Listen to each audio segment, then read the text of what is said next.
आगे बढ़ेंगे। प्रदेश में छात्र संघ चुनाव की मांग पर अब अपने चरम पर पहुंच चुकी है। चाहे एबीवीपी हो या फिर एनएसयूआई, दोनों ही संगठन लगातार सत्ताधारी पार्टी बीजेपी और मौजूदा सरकार से छात्र संघ चुनाव करवाने की मांग कर रहे हैं। पिछले कई दिनों से दोनों ही संगठन अपनी मांगों को लेकर प्रदर्शन करते दिखाई दिए हैं। मरुधरा की छात्र शक्ति आंदोलित है, लेकिन इस मांग को लेकर छात्रों को उस वक्त बदल गया जब विधानसभा स्पीकर वासुदेव देवनानी ने छात्र संघ चुनाव करवाए जाने का समर्थन किया है। विधानसभा में हुई युवा सांसद के दौरान स्पीकर देवनानी ने कहा है कि देवनानी का ये बयान ऐसे वक्त आया है जब सरकार ने छात्र संघ चुनाव को लेकर आधिकारिक तौर पर अपना रुख साफ नहीं किया है।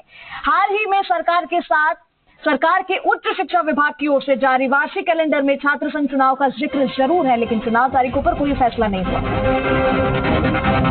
और मेरे साथ ज्यादा जानकारी के लिए बीकानेर से रौनक व्यास जुड़ चुके हैं। सीधा उनका रुख करेंगे ज्यादा अपडेट के लिए।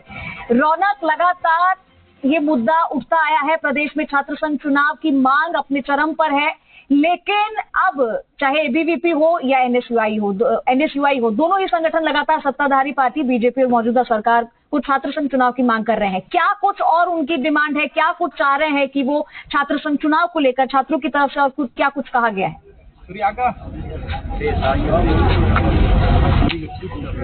जी बिल्कुल, देखिए चंद्रश्री, पिछले कई दिनों से लगातार, चाहे बात करूं एनएसयूआई की चाहे एबीवीपी की, तमाम जो छात्र है वो लगातार छात्र संघ चुनाव की मांग कर रहे हैं। सड़कों पर विरोध प्रदर्शन भी देखने को मिला, चक्का जाम छात्रों ने किया और लगातार सरकार से मांग कर रहे हैं चुनाव को लेकर। कह रहे हैं कि देखिए हमारा अधिकार है, जिस तरह से राजनीति में कदम रखने का जो पहला पहिया है, पहला जो सीढ़ी है वो छात्र संघ चुनाव होती है। और उसको लेकर के बीकानेर संभाग के सबसे बड़े सरकारी डूंगर कॉलेज में मौजूद है 10,000 स्टूडेंट यहाँ पर, और तमाम जो आसपास के जिलों से तमाम स्टूडेंट यहाँ पढ़ने के लिए आते हैं। और इसे राजनीति का सबसे बड़ा केंद्र माना जाता है, क्योंकि जितने बड़े कद्दावर नेता यहाँ से निकले उन्होंने डूंगर कॉलेज से ही अपनी राजनीति की शुरुआत की थी। निश्चित तौर पर एक तस्वीर यहाँ पर कैमरा से घनश्याम से को दिखाया किस तरह से छात्र संघ चुनाव की मांग को लेकर लगातार कई बैठकें, कई मीटिंगें, विरोध प्रदर्शन सड़कों पर छात्रों द्वारा किया जा रहा है। क्या इनकी मांग है, इस पर मैं बातचीत करता हूं। क्या कहेंगे? देखिए, जिस तरह से लगातार आप लोग विरोध प्रदर्शन कर रहे हैं, सड़कों पर भी आप लोग प्रदर्शन कर रहे हैं, आखिर क्या चाह रहे हैं? जिस तरह से सरकार के सामने बात रखी है, आगे क्या किस तरह से? देखिए सर, जिस प्रकार पूरे 365 दिन रहकर एक छात्र नेता को डूंगर कॉलेज के अंदर आने वाले हर एक छात्र का बड़ा भाई बनकर उनकी मदद करता है, उनके छात्र हितों के लिए लड़ाई लड़ता है, उनके हितों की रक्षा करता है, तो एक उम्मीद भी रखता है कि उनके जो पूरे संघर्ष की मेहनत हो उसका फल एक छात्र संघ चुनाव के द्वारा ही दिखाई देता है। क्योंकि जिस प्रकार एक छात्र नेता अपने घर परिवार को छोड़कर उनकी लड़ाई लड़ता है, छात्र हितों के मुद्दों पर काम करता है, तो वह चाहता है कि उनको आने वाले समय के अंदर इस मेहनत का जो फल है वो छात्र संघ चुनावों से मिले। आप देखिए, आज जो सरकारी सिस्टम है, इस सरकारी सिस्टम को चलाने के लिए इस छात्र नेताओं का होना जरूरी है। क्योंकि जब भी राजकीय डूंगर महाविद्यालय की कोई भी विकास समिति की भी बैठक होती है, उस विकास समिति के अंदर भी यदि कोई छात्र की आवाज को रखना जानता है, वो छात्र संघ का पदाधिकारी है, वो उसका सदस्य होता है। निश्चित तौर पर देखिए, छात्र अपनी बात रखते हैं, अपने हितों की बात कर रहे हैं, लेकिन देखिए जिस तरह से सरकार ने कहा कि चुनाव नहीं होंगे या चुनाव पर कोई अभी तक फैसला नहीं हुआ है, उस पर किस तरह से प्रतिक्रिया है?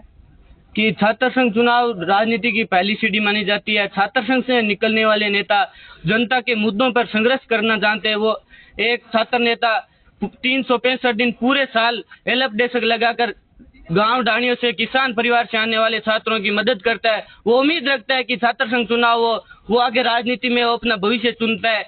इसलिए सरकार से मेरा निवेदन है कि छात्र संघ चुनाव बहाल करे। अगर सरकार नहीं करती है तो हम सड़कों पर चाहे खून बहाने की नौबत आए तो बहाएंगे और छात्र संघ चुनाव बहाल कराने। हालांकि वासुदेव देवनानी ने इसका समर्थन किया है चुनावों को लेकर के, लेकिन अब जिस तरह से आप लोग टंकी पर प्रदर्शन कर रहे थे, सड़कों पर कर रहे थे, तमाम बात आप रख रहे थे, लेकिन अब तक की जो बातचीत है उस पर कोई फैसला, कोई बातचीत हो पाई है? बड़े नेताओं से जो बीकानेर में है, मंत्री है, उनसे कोई बातचीत? मंत्री कुछ नहीं बोलते। बीजेपी सरकार एकदम कहती है हम तो झूठी सरकार है, हमने जो वादे किए थे हम वादे पूरे नहीं कर रहे। अगर बीजेपी सरकार को ये कहते हैं कि आप अपने वादे कर रहे हो, पूरे नहीं कर रहे हो ना, तो पीछे 70 साल से आपने अभी आके आपने सरकार बनाई है, आगे 100 साल तक आप सरकार नहीं बना पाओगे। जब तक स्टूडेंट आपके साथ रहेगा ना, तो आप सरकार बना पाओगे। आप छात्र संघ अध्यक्ष का चुनाव होता है, वो जल्द से जल्द करवाएं। लोग भी कह रहे हैं कि छात्र संघ चुनाव को ये इनका अधिकार है, छात्र संघ चुनाव होना इनका अधिकार है, और इनके अधिकारों से इनको वंचित क्यों किया जा रहा है, यही इनकी मांग है। बार बार ये इसी बात को उठा रहे हैं। तो आखिर परेशानी कहाँ आ रही है, क्यों नहीं चाहते हैं कि इनका ये जो इनकी जो मांग है उसे पूरा किया जाए? छात्र संघ का चुनाव है जो करवाना चाहिए, क्योंकि अगर ये राजनीति में जाते हैं तो आज के युवा की हम डिमांड करते हैं कि आज का युवा जो है राजनीति में कदम रखे, बड़े अहम फैसले ले सके, उनके कंधों पर भी जिम्मेदारी हो। तो आखिर फिर यहाँ पर मनाही क्यों हो रही है, और अगला स्टेप इनका क्या होने वाला है, जरा इनसे पूछिए।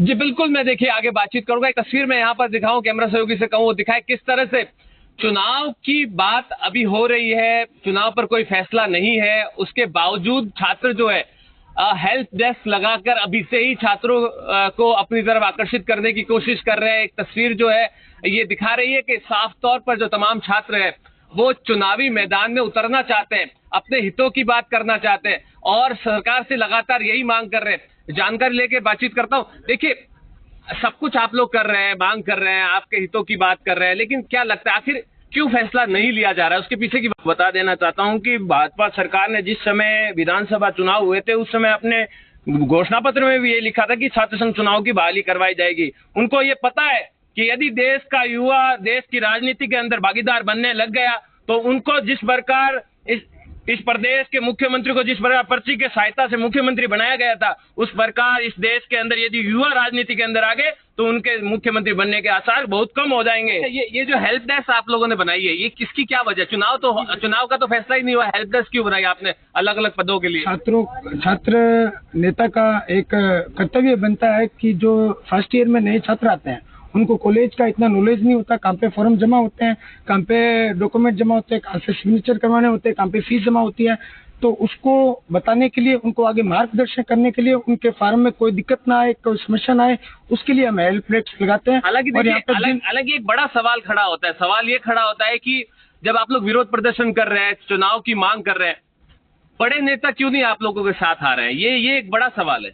बड़े नेता क्या है कि बड़े नेता कांग्रेस सरकार के वो विधानसभा के अंदर अपना मुद्दा उठा रहे हैं कि छात्र संघ चुनाव कराए। कांग्रेस सरकार के अलावा भी जो निर्दलीय वो भी मुद्दे उठा रहे हैं, परंतु बीजेपी सरकार वहां पर चुप रह जाती है। जब उनके आगे माइक दिया जाता है कि आप छात्र संघ चुनाव क्यों नहीं कराते हो, तो वो चुपचाप चले जाते हैं। उनको घोषणा पत्र में लिखा ही क्यों था कि आपने छात्र संघ चुनाव कराओगे? आप छात्रों ने, जब स्टूडेंटों ने आपको वोट दे दिया तो आप कहते हो छात्र संघ चुनाव अब नहीं करेंगे। उनको कोई जवाब दो, आप मीडिया के अंदर जवाब दो, पत्रकारों के अंदर जवाब दो। हमको जवाब चाहिए। अगर छात्र संघ चुनाव नहीं कराना है तो आप मना करो, तो हम सड़कें जाम करेंगे, रोड एकदम कर देंगे जाम। निश्चित तौर पर देखिए चंद्रश्री, साफ तौर पर छात्रों का कहना है हमारा अधिकार है और हमें अधिकार चाहिए, चुनाव का अधिकार चाहिए ताकि राजनीति के साथ साथ छात्र हितों की बात हो सके। हालांकि देखिए पिछले लंबे अंतराल में बात करूं, जिस तरह से विरोध प्रदर्शन, सड़कों पर प्रोटेस्ट और तमाम तरह से जो छात्रों ने अपनी मांग उठाई है, वो कहीं ना कहीं बड़े स्तर पर जो है बैठे जो तमाम नेता है चाहे सरकार है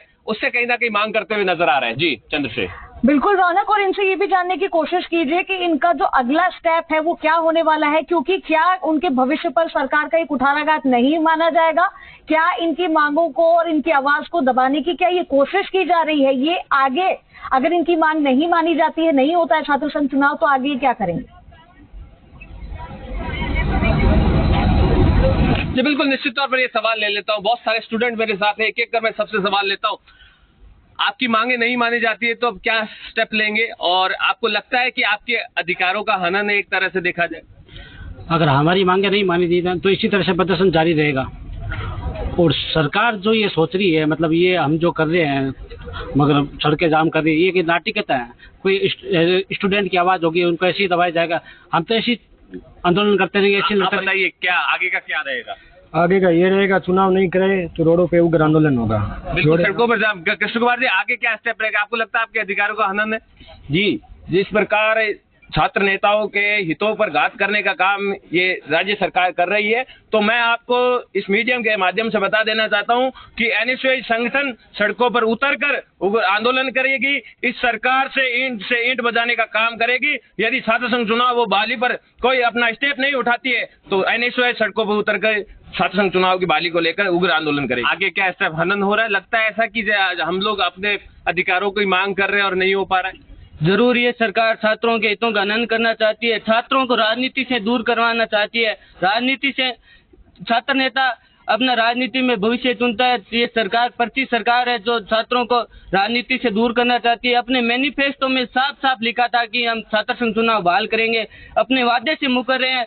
इस पूरा एनएसयूआई संगठन इस पर्ची सरकार के खिलाफ उग्र आंदोलन करेगा। छात्र संघ चुनाव बहाली के लिए इस पर्ची सरकार को झुकाने का काम करेगा। क्या कहते हैं, एक छोटे से में जल्दी बताइए किस तरह से क्या कुछ आगे स्टेप? आगे का स्टेप यही है कि अगर लगातार 5 दिन के अंदर अंदर इन्होंने अगर छात्र संघ चुनाव बहाली नहीं कराया तो हम रोड जाम करेंगे, उग्र प्रदर्शन करेंगे और सरकार को जगाने का काम करेंगे हम।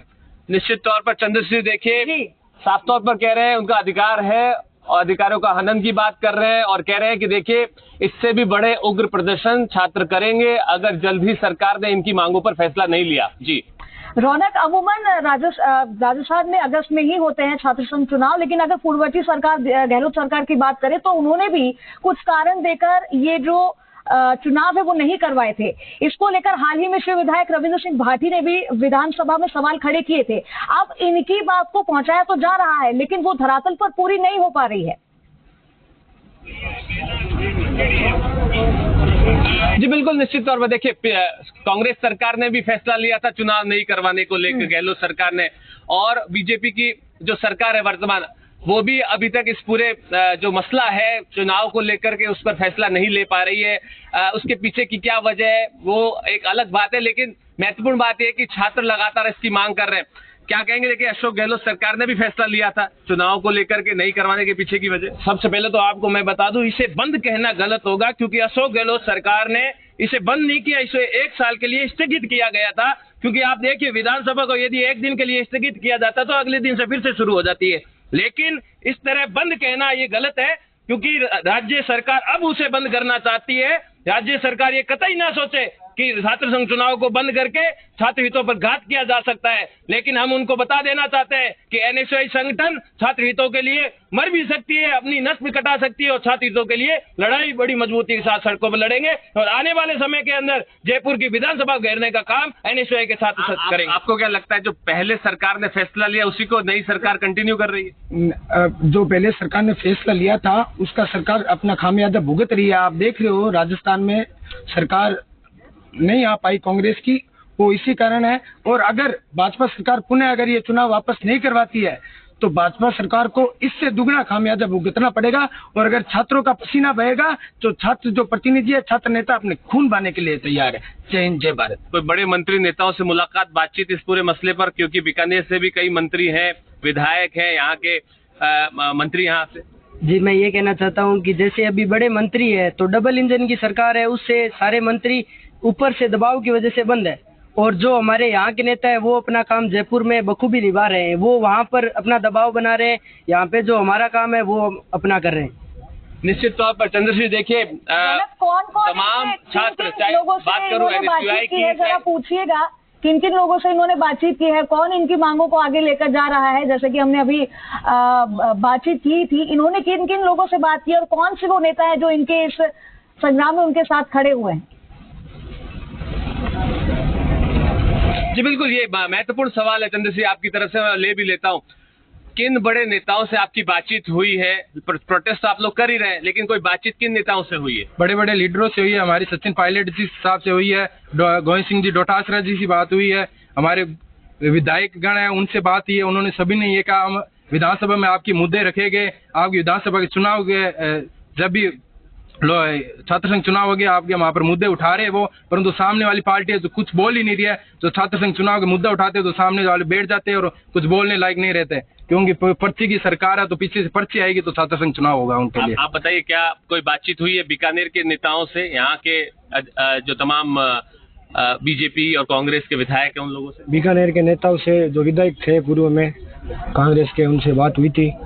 उन्होंने आगे भाई जो विधायक गण है उनसे बात की और विधानसभा में इसके मुद्दे उठाए जा रहे हैं, पर विपक्ष जो सामने वाले हैं राज्य में वो बात नहीं कर रहे हैं। ठीक है, जोधपुर से हमारे साथ राकेश भी जुड़े हैं, रौनक और तमाम आप छात्रों से बातचीत कर रहे हैं। राकेश